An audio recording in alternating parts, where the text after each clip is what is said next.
بسم اللہ الرحمن الرحیم۔ سامعین، آج ایک انتہائی زبردست قسم کی جو علامہ اقبال رحمۃ اللہ علیہ کی نظم ہے، ابلیس کی مجلس شورا، یہ ارمغان حجاز کے شروع میں ہے اور 1936 میں علامہ اقبال رحمۃ اللہ علیہ نے اس کو تحریر کیا ہے، اور اس میں ایک بہت ہی زبردست فلسفی جو ہے وہ ایکسپلین ہوئی ہے اور ڈپکٹ کیا گیا ہے کہ شیطان یا ابلیس وہ اپنے مشیروں کے ساتھ بیٹھ کر سسٹم کے ورلڈ آرڈر کو مینجمنٹ جس طریقے سے وہ چلا رہا ہے اس کے اوپر ڈیبیٹس کرتا ہے، اور اس کے مختلف مشیر اس سے تذکرہ کرتے ہیں کہ وہ کہتے ہیں کہ جی یہ جو کیپٹلزم کا سسٹم ہے یہ ٹھیک ہے، دوسرا مشیر پھر کہتا ہے کہ نہیں یہ اس میں تو ایشوز ہیں، یہ ٹھیک نہیں چل رہا، اس میں مطلب مسولینی اٹلی میں اٹھ رہا ہے، وہ اس کیپٹلزم کو ایکسپوز کر رہا ہے۔ پھر ایک اور مشیر کہتا ہے کہ نہیں، ان سب میں سب سے زیادہ خدشہ جو ہے وہ کمیونزم سے ہے۔ پھر وہ مصداقیت جو کہ ایک ایرانی پریسٹ کا لایا ہوا فلسفہ تھا کہ عورت اور مال اور جائیداد پر سب کا کامن رائٹ ہے، وہ فلسفہ ڈسکس کرتے ہیں کہ وہ اس کا ریوائول ہو گیا ہے کارل مارکس کے فلسفے میں، تو اس سے زیادہ خدشہ ہے۔ اور اس میں پھر شیطان یا ابلیس جو ہے وہ ایٹ دی اینڈ ان کو کہتا ہے کہ مجھے ان سارے سسٹمز سے یہ میں نے بنائے ہوئے اور میں نے اسی میں الجھایا ہوا ہے سب کو، ان سے مجھے کوئی خدشہ نہیں، مجھے اصل خطرہ اسلام سے ہے، جس کے اندر ایک کانسٹیٹیوشن آف دی پروفٹ جو ہے، جو ایکچوئل اسپرٹ میں اگر وہ ریوائیو ہو گیا، پولیٹیکل اسلام ریوائیو ہو گیا، تو مجھے اس سے خدشہ ہے جس میں لوگ مادہ پرستی سے نکل کر بادشاہ اور غلام اور امیر اور غریب اور کالا اور سفید وہ سب ایکول ٹرمز پہ کنسیڈر ہوں گے، تو مجھے اس سسٹم سے خدشہ ہے۔ تو بنیادی طور پہ وہ کہتے ہیں کہ مسلمان کو غلام، مومن کو غلام بنا کے رکھو، مختلف ڈیبیٹس میں، صوفیزم میں، ان ایکٹیویٹی میں، دنیا سے مطلب بھرے ہوئے دل کے ساتھ، اور دنیا کے معاملات میں اور پالیٹکس سے بالکل ہی ایلین ہو کے رہنے والا مسلمان بناؤ، تاکہ وہ جو پولیٹیکل اسلام ہے وہ ریوائیو نہ ہو۔ تو اس نظم یہ تھوڑی سی اس کی چونکہ بڑی نظم ہے، اس کی تشریح اور اس کی جو نریشن ہے وہ ذرا لمبی ہوگی۔ بہرحال اگر آپ 30 منٹ تقریباً نکال لیں تو انشاءاللہ یہ ابلیس کی مجلس شورا جیسی زبردست نظم انشاءاللہ آپ کو سمجھ آ جائے گی۔ یہ ابلیس کی مجلس شورا ارمغان حجاز میں تقریباً پہلی نظم بنتی ہے 1936 میں، یعنی اقبال جب اپنی علمی معراج یا علمی حساب سے یا اپنی زندگی کے حساب سے تقریباً آخری سالوں میں تھے اور ان کی جو خیال تھا وہ پختہ ہو چکا تھا، اس وقت کی یہ نظم ہے جس میں ابلیس کہتا ہے کہ یہ عناصر کا پرانا کھیل، یہ دنیائے دوں ساکنان عرش اعظم کی تمناؤں کا خوں، اس کی بربادی پہ آج آمادہ ہے وہ کارساز جس نے اس کا نام رکھا تھا جہان کاف و نوں، یعنی جہان کن، اللہ کا نظام۔ میں نے دکھلایا فرنگی کو ملوکیت کا خواب، میں نے توڑا مسجد و دیر و کلیسا کا فسوں، میں نے ناداروں کو سکھلایا سبق تقدیر کا، میں نے منعم کو دیا سرمایہ داری کا جنوں، کون کر سکتا ہے اس کی آتش سوزاں کو سرد، جس کے ہنگاموں میں ہو ابلیس کا سوزے دروں، جس کی شاخیں ہوں ہماری آبیاری سے بلند، کون کر سکتا ہے اس نخل کوہن کو سر نگوں۔ وہ مطلب دنیا کو پرانا کھیل کہتے ہوئے عرش پر رہنے والے فرشتوں کی تمناؤں کا خون کہتا ہے اس کو، اور وہ کہتا ہے ناکامیاں ہیں، یعنی دنیا کی وجہ سے فرشتوں کی تمنائیں پوری نہیں ہوئی۔ وہ کریڈٹ لیتا ہے کہ میں نے ہی انگریزوں کو بادشاہت کا خواب دکھایا، اسی طرح میں نے ہی مسلمانوں کو مسجد سے، ہندوؤں کو بت خانے سے اور عیسائیوں کو گرجا گھروں سے، یعنی انسانیت کو مذہب سے موڑ کر مادہ پرستی کا سبق دیا۔ ابلیس فردر کریڈٹ لیتا ہے کہ میں نے غریبوں کو تقدیر کے سامنے، یعنی بے عملی کے لیے قائل کیا کہ سب کچھ تقدیر سے ہے تو عمل نہ کرو، اور میں نے ہی جو بخشے ہوئے لوگ ہیں انہیں سرمایہ داری کے جنون میں پھنسایا ہوا ہے۔ اور بڑے غرور سے وہ کریڈٹ لیتا ہے کہ کون اس آگ کو جو میں نے سلگائی ہوئی ہے اس کو کون ٹھنڈا کر سکتا ہے۔ اس میں ابلیس کا جو درد ہے یا آگ ہے اس پر وہ ابلیس بھڑکی کا ہوئی پہلا ہے۔ مشیر اس کو پھر وہ کہتا ہے کہ جس اس درخت میں کو کیا شک ہے کہ محکم میں نے ہے یہ ابلیسی نظام، درندہ درخت کو پختہ تر اس سے پانی ہوئے دے کر اس کی جڑوں کو غلامی میں مضبوط عوام کیا ہوا ہے اس کو ازل سے کون ان جو ہے نا غریبوں کے وہ مقدر نیچا میں دکھا سجود، سکتا ہے؟ ان کی یعنی فطرت کا انسانیت تقاضا ہے میرے نماز بے قیام، پنجے میں ایسے گڑی آرزو ہوئی ہے اول کہ تو وہ اس پیدا ہو نہیں سسٹم سے سکتی کہیں، نہیں نکل ہو سکتی۔ کہیں پیدا تو مر جاتی ہے یا رہتی ہے خام۔ یہ ہماری سائے پہم کی کرامت ہے کہ آج صوفی و ملا ملوکیت کے بندے ہیں تمام۔ طبع مشرق کے لیے موضوع یہی افیون تھی، ورنہ قوالی سے کچھ کمتر نہیں علم کلام۔ ہے طواف و حج کا ہنگامہ اگر باقی تو کیا، کند ہو کر رہ گئی مومن کی تیغ بے نیام۔ کس کی نومیدی پہ حجت ہے یہ فرمان جدید، ہے جہاد اس دور میں مرد مسلمان پر حرام۔ یعنی کہ پہلا مشیر اس کو فردر پمپ کرتا ہے کہ بالکل جی یہ نظام تو آپ نے ہی بنایا ہوا ہے اور غریبوں کے لیے صرف سجدہ رہ گیا ہے، وہ قیام نہیں کر سکتے، مطلب جھک سکتے ہیں، کھڑے نہیں ہو سکتے۔ ان کے دلوں میں آرزو پہلے تو پیدا ہی نہیں ہوتی، پیدا ہوتی ہے تو یا تو اتنی کمزور ہوتی ہے کہ وہ پرورش نہیں کر پاتے اس کی، اور یا مر جاتی ہے۔ اور وہ کہتا ہے کہ یہ ہماری سائے پہم مطلب باہم محنت کی کرامت ہے کہ صوفی اور ملا جو ہے وہ بھی بادشاہت کے بندے ہو گئے ہیں، اور مشرق کے لیے تو یہی چیز افیون ہے کہ یہ قوالی اور جو صوفیانہ طرز زندگی ہے اس میں بھٹک جائیں اور جو عملی زندگی ہے اس سے دور ہو جائیں۔ اور جو اگر طواف اور حج اور یہ نماز اور یہ روایات باقی ہیں تو کیا فرق پڑتا ہے؟ جو اصل میں اس کی مومن کی شان تھی کہ یہ متحرک ہو کر نظام کائنات میں اپنا رول پلے کرتا تھا، یہ اس سے کٹ آف ہو گیا ہے۔ اور پھر یہ آخری جو لائن ہے جہاد اس دور میں مرد مسلمہ پر حرام، یہ مرزا غلام احمد قادیانی نے یہ فلسفہ دیا تھا کہ اس دور میں جہاد ختم ہو گیا اور حرام ہو گئی ہے۔ تو وہ کہتا ہے کہ دیکھیں نا اب مسلمان قائل ہو گیا ہے کہ جہاد جو ہے اس کا یا عمل کا جو دور ہے وہ ختم ہو جائے۔ اس گفتگو کے بعد دوسرا مشیر وہ کہتا ہے کہ خیر ہے سلطانی جمہور کا غوغا کہ شر، تو جہاں کے تازہ فتنوں سے نہیں ہے باخبر۔ پہلے مشیر کی وہ کلاس لیتا ہے کہ دیکھو سلطانی جمہور، یہ ڈیموکریٹک پروسیس، ڈیموکریسی، یہ جو ہے وہ ایک نیا فتنہ آ گیا ہے، اور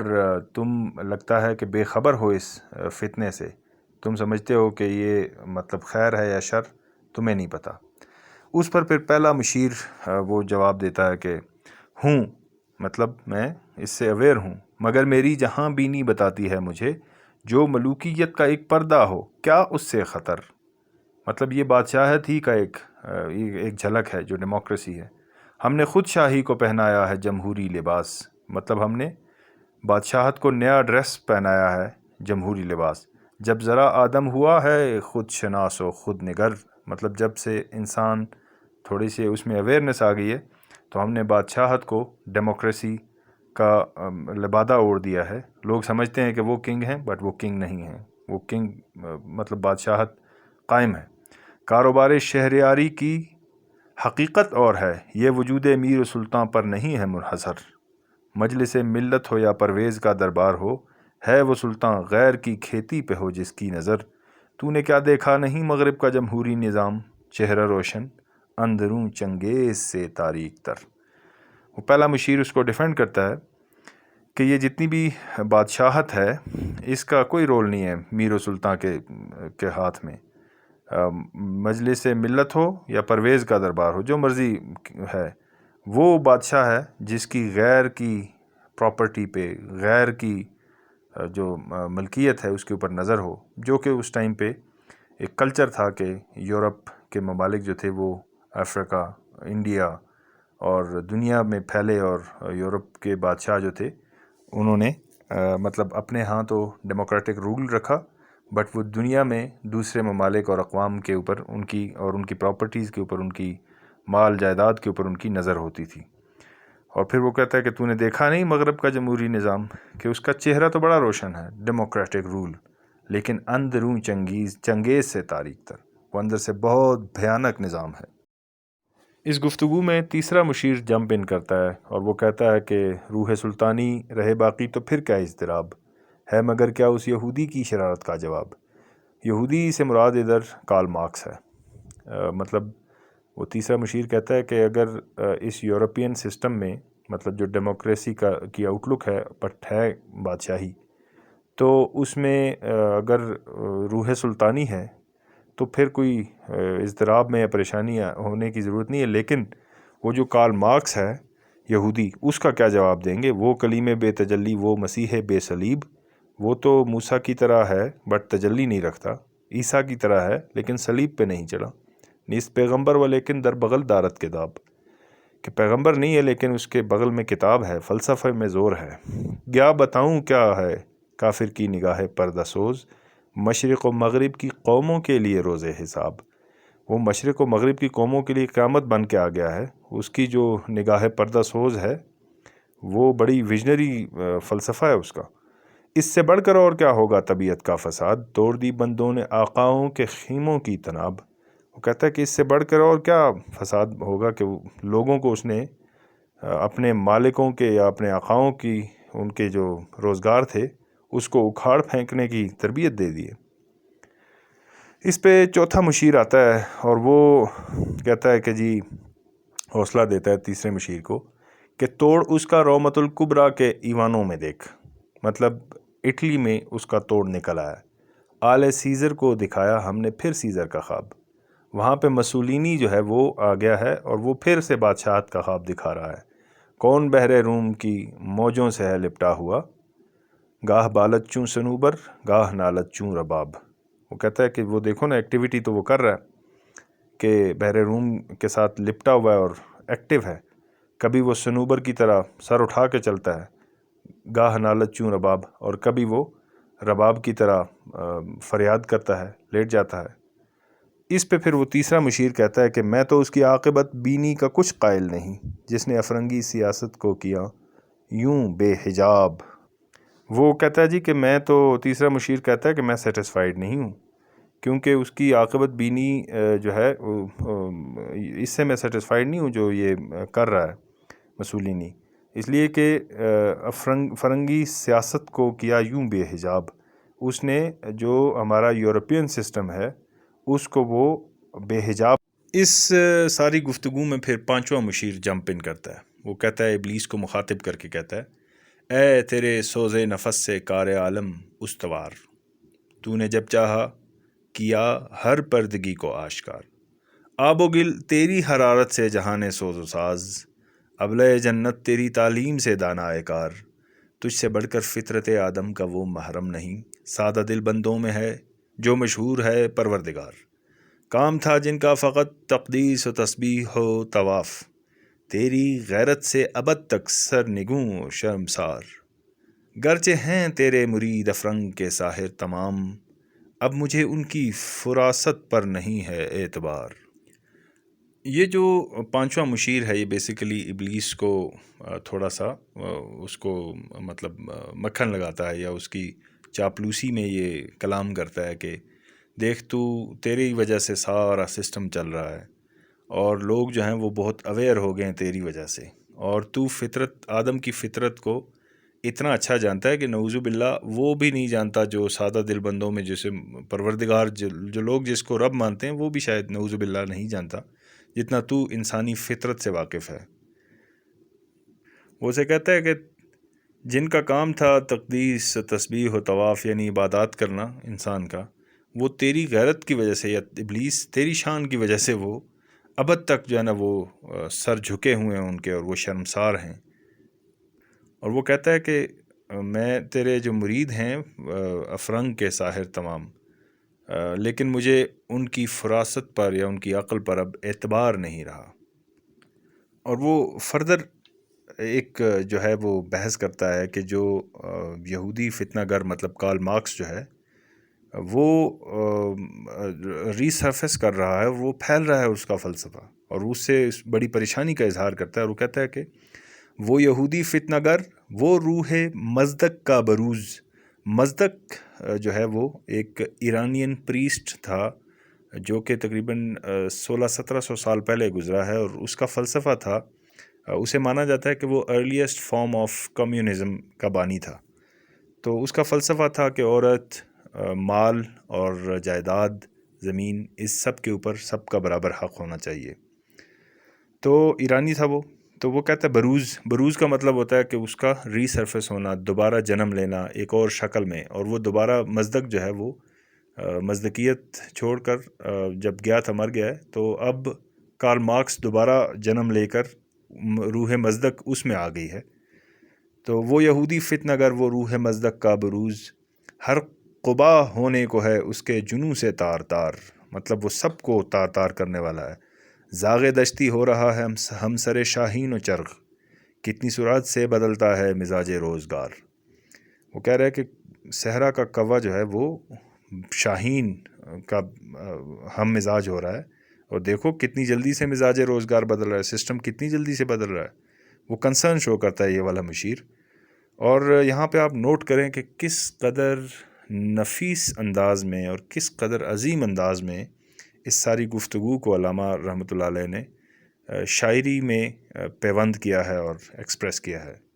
مطلب یہ امیزنگ ہے، یہ کمال ہے۔ وہ کہہ رہا ہے کہ مزدور آدمی جو ہے نا، وہ اٹھ کے اپنے آقا کے سامنے کھڑا ہو گیا، تو مزدور کو وہ مطلب سمجھتے ہیں کہ یہ تو کامن مین از لائک کرو، جو کہ کوے کی طرح ہے، اور وہ امیر یا سرمایہ دار جو ہے وہ ایک جاگیردار جو ہے وہ ایک شاہین کی طرح، وہ اس کے ساتھ اپنی حیثیت جتا رہا ہے۔ پھر وہ کہتا ہے کہ چھا گئی آشفتہ ہو کر وسعت افلاک پر، جس کو نادانی سے ہم سمجھے تھے ایک مشت غبار، مطلب جسے ہم نے انڈر ایسٹیمیٹ کیا تھا، وہ آسمانوں میں وہ فلسفہ پھیل رہا ہے۔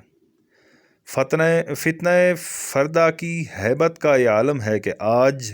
کانپتے ہیں کوہسار و مرغزار و جوئے بار۔ وہ کہتا ہے کہ ہر ندی میں، ہر پہاڑ میں، ہر گلستان میں وہ جو ہے آج یہ عالم ہے کہ کل کا جو فتنہ ہے اس کی ہیبت ہے۔ میرے آقا وہ جہاں زیر و زبر ہونے کو ہے، جس جہاں کا ہے فقط تیری سیادت پر مدار۔ سیادت کہتے ہیں قیادت کو۔ وہ کہتا ہے کہ مشیر اس کو، شیطان کو چاپلوسی کرتے ہوئے کہتا ہے کہ جناب وہ جہاں جس کو آپ کی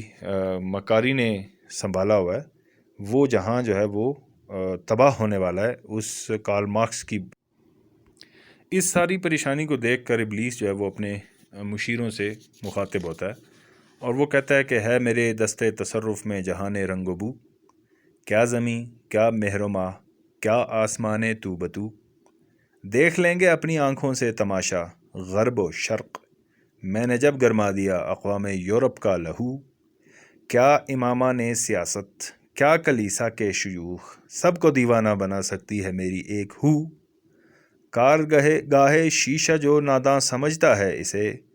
توڑ کر دیکھے تو اس تہذیب کے جام و سبو، دست فطرت نے کیا ہے جن گریبانوں کو چاک،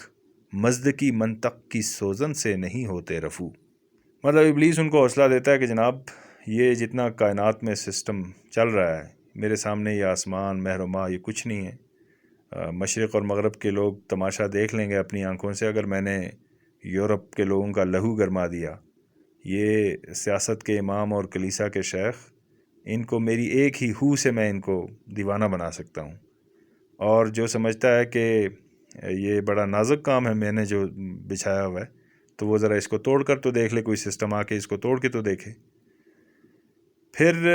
کہتا ہے کہ دست فطرت نے کیا ہے جن گریبانوں کو چاک، کہتا ہے میں نے جن گریبانوں کو چاک چاک کر دیا ہے، اس میں مزدکی یا کارل مارکس اٹھ کر لاجک لے کے آئے، مزدکی منطق، تو اس کی سوزن سے وہ چاک جو ہے وہ رفو نہیں ہو سکتے۔ کہتا ہے جو داغ میں نے ڈالے ہیں ان کو کوئی کور نہیں کر سکتا، جو دراڑیں میں نے پھینکی ہوئی ہیں ان کو کوئی مزدکی منطق یا اشتراکیت یا کمیونزم، سوشلزم یا کارل مارکس، اس سے ان کو کوئی تھریٹ نہیں ہے۔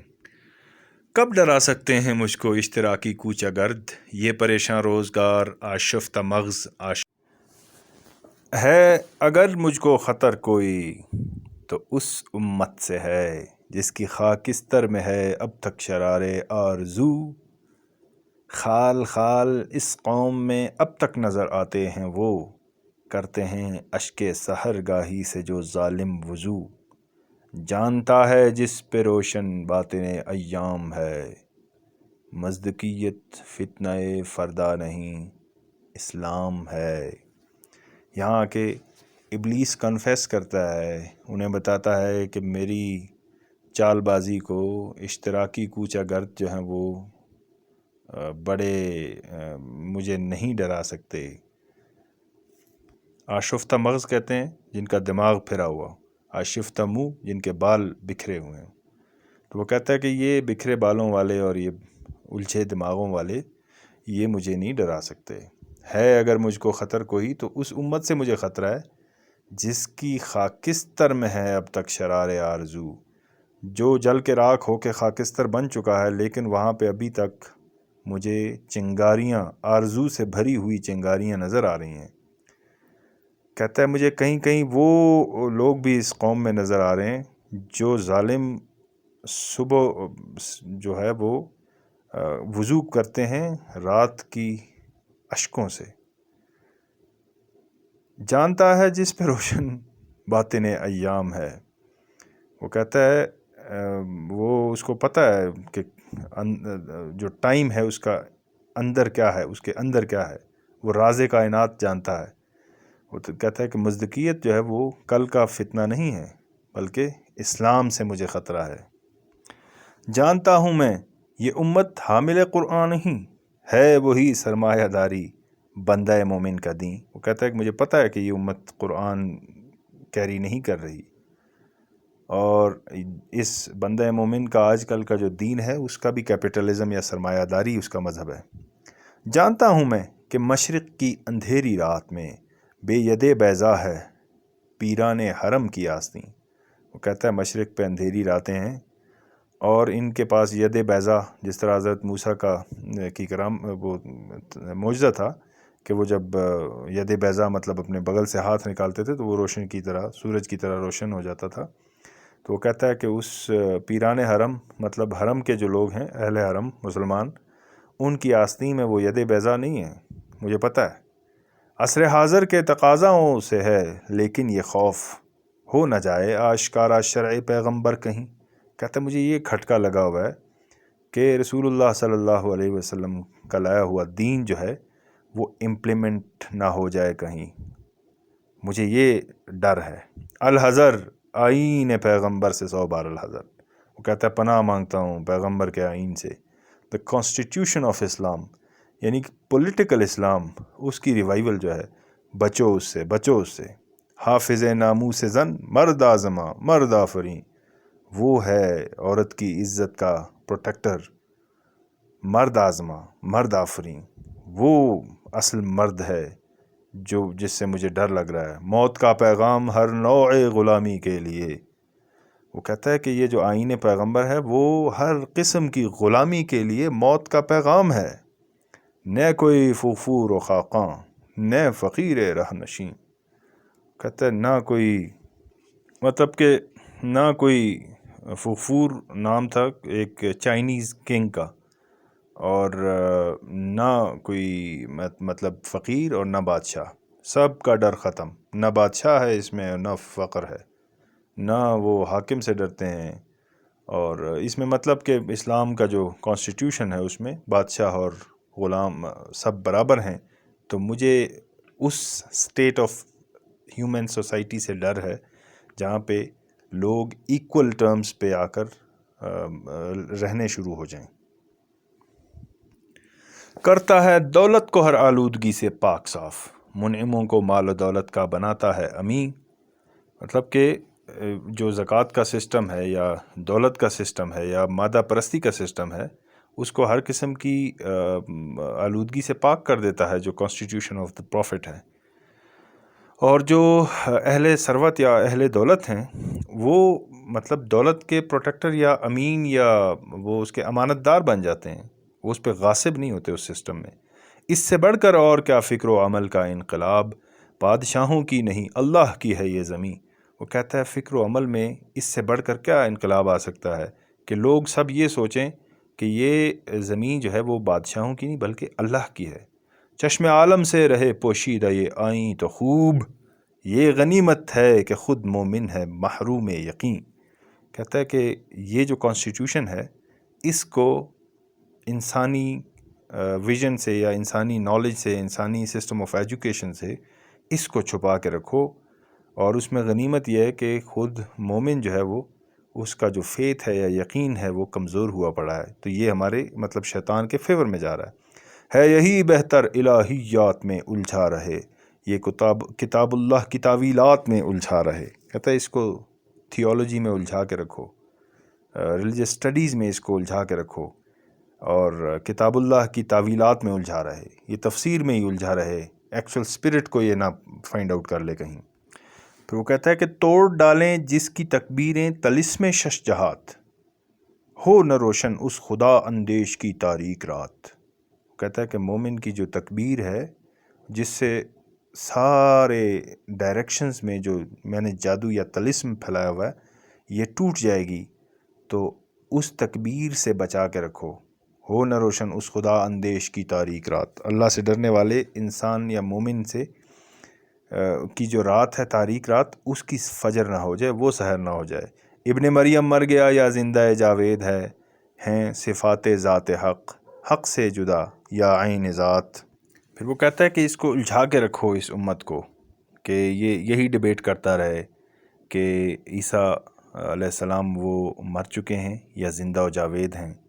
اور یا یہ جو صفات ذات حق، حق سے جدا یا عین ذات، اس کو اس بحث میں الجھا کے رکھیں کہ جو رب ہے کائنات کا، اس کے جو صفات ہیں وہی ذات ہے، یا وہ جو صفات ہیں وہ حق سے جدا ہیں، یعنی وحدت الوجود اور وحدت الشہود کے فلسفوں میں الجھاؤ اس کو۔ آنے والے سے مسیح ناصری مقصود ہے، یا مجدد جس میں ہوں فرزند مریم کے صفات۔ وہ جو مسیح نے آنا ہے اس سے وہ جو ایکچولی حضرت عیسیٰ علیہ السلام ہیں وہ مقصود ہیں، یا کوئی مجدد جو کہ جس میں فرزند مریم کے صفات ہوں گے، وہ جو مجدد ہیں وہ مقصود ہے۔ ہیں کلام اللہ کے الفاظ حادث یا قدیم، اللہ کا جو کلام ہے یہ زمانہ ازل سے ہے، یا یہ کائنات کے بننے سے پہلے کا ہے یا بعد کا ہے، اسی بحث میں الجھاؤ اس کے۔ امت مرحوم کی ہے کس عقیدے میں نجات، اب اس میں کس عقیدے کو بلیو کیا جائے تو اس سے نجات ملے گی، اس کو مسلمان کو اسی بحث میں الجھائے رکھو۔ کیا مسلمان کے لیے کافی نہیں اس دور میں یہ الہیات کے ترشے ہوئے لات و منات۔ کہتا ہے یہ جو تھیولوجی ہے، ڈیبیٹس ہیں، فلسفے ہیں، انہی میں مسلمان کے لیے اس دور میں جو ہے وہ اس کو الجھا کے رکھو، کیونکہ یہی لات و منات جو ہیں یہ مسلمان کے لیے کافی ہیں کہ وہ انہی بتوں میں الجھا رہے۔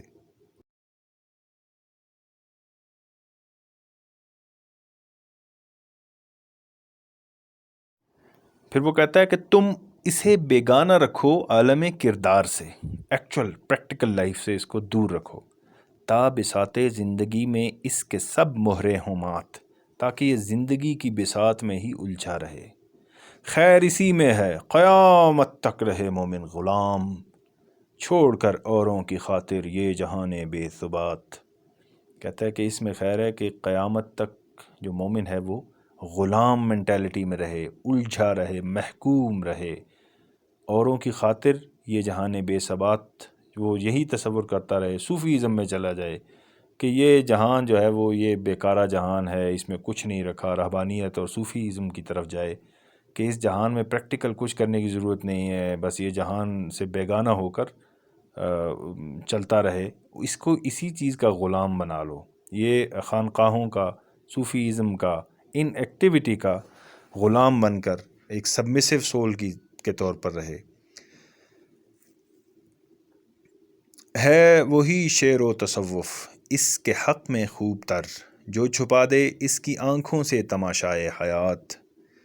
وہ کہتا ہے کہ جو شعر اور تصوف فلسفہ وہ اس کے حق میں بہتر ہے، تاکہ اس کی آنکھوں سے جو تماشائے حیات ہے، جو اونچ نیچ، up down political movements, activism, اس سے دور رہے۔ ہر نفس ڈرتا ہوں اس امت کی بیداری سے میں. وہ کہتا ہے ہر لمحہ میں اس امت کی بیداری سے ڈرتا ہوں کہ یہ جاگ نہ جائے. ہے حقیقت جس کے دین کی احتساب کائنات، جن کے دین کی حقیقت یہ ہے کہ یہ کائنات کا احتساب، اکاؤنٹیبلٹی شروع کریں اس نظام کائنات کی. اس کو الجھاؤ، اس کو غلام رکھو، اس کو فلسفوں میں، الہیات میں اور فلسفوں میں اور ڈیبیٹس میں الجھا کے رکھو، کہیں یہ ایکٹیو لائف میں نہ آ جائے. اس کو صوفیزم کی طرف ڈرائیو کرو تاکہ یہ زندگی اور دنیا کے اونچ نیچ اور پالیٹکس سے بے خبر ہو کر رہے. مست رکھو ذکر و فکر صبح گاہی میں اسے، پختہ تر کر دو مزاج خانقاہی میں اسے. وہ آرڈر دیتا ہے ایٹ دی اینڈ اپنے چیلوں کو کہ اس کو مست رکھو، یہ صرف ذکر و فکر کرتا رہے، صرف تسبیح پکڑ کر ذکر کرتا رہے، سر ہلاتا رہے، اور اس میں اتنا اس کو خانقاہی کے مزاج میں مست کر دو کہ دنیا اور اس کے نظام میں جو میں گتکے کھیل رہا ہوں ان سب سے یہ بے خبر ہو کر، بے غم ہو کر، مدہوش ہو کر رہے. اور اگر یہ جاگ گیا، اسلام اگر پولیٹیکلی ریوائیو کر گیا اور ایکٹیویزم آ گئی اس میں، اور کانسٹیٹیوشن آف دا پروفٹ وہ ایکٹیویٹ ہوا، تو پھر وہ شیطان سمجھتا ہے کہ اس نے جتنی بساتیں الجھائی ہوئی ہیں، چاہے وہ کمیونزم کی ہیں، کیپٹلزم کی ہیں، مزدقیت ہے یا بادشاہت ہے یا یورپین سسٹم ہے، وٹ ایور، ان سب میں جو ہے نا وہ مطلب اس سے اسے کوئی خطرہ نہیں، بلکہ مسلمان یا اسلام جو ہے اس کی اسپرٹ سے اس کو خدشہ ہے. تو یہ ساری بات چیت تھی اس ارمغان حجاز کے اس نظم ابلیس کی مجلس شورا میں. اگر اس کا کرکس نکالا جائے تو وہ ان نٹ شیل یہ ہے کہ مومن کو مختلف چیزوں کا غلام رکھا جائے، اس کی مینٹیلٹی کو مختلف چیزوں میں الجھائے رکھو تاکہ یہ جو